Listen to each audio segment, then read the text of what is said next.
इन दिनों महाकुंभ को लेकर राजनीति बयानबाजी बढ़ती जा रही है।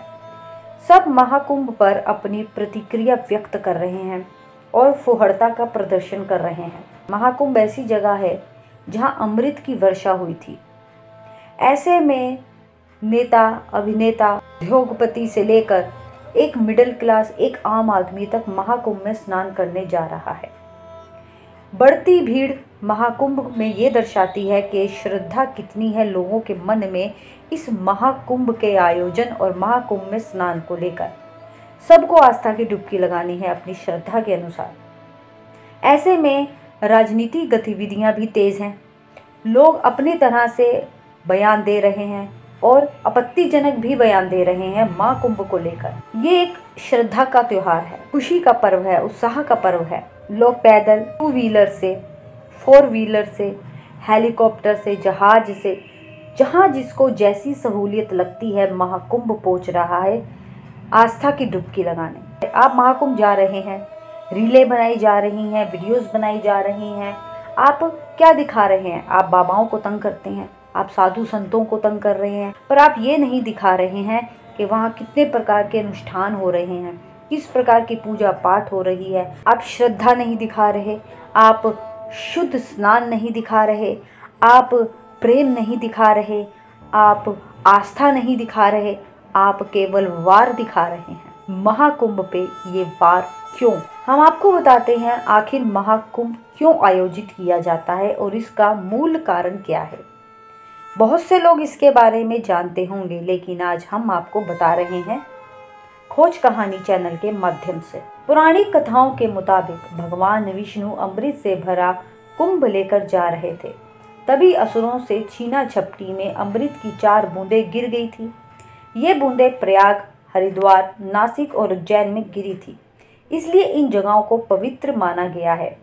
इन जगहों पर कुंभ मेले का आयोजन किया जाने लगा। उसके बाद से जब प्रयागराज में 12 बार पुण्य कुंभ हो जाते हैं, तब उसे एक महाकुंभ का नाम दिया जाता है।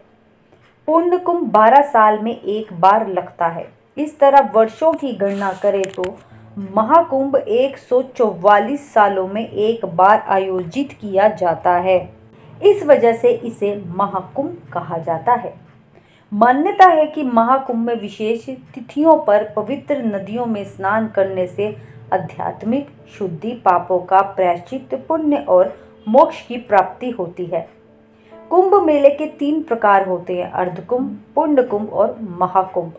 अर्धकुंभ 6 साल में एक बार लगता है। इसके पीछे भी एक रोचक कथा छुपी हुई है। महाकुंभ की चर्चा समुद्र मंथन से शुरू हुई। दरअसल देवताओं, दानवों ने मिलकर समुद्र मंथन किया। वो दोनों में कई चीजें निकली, लेकिन जो सबसे खास था वह था अमृत कलश।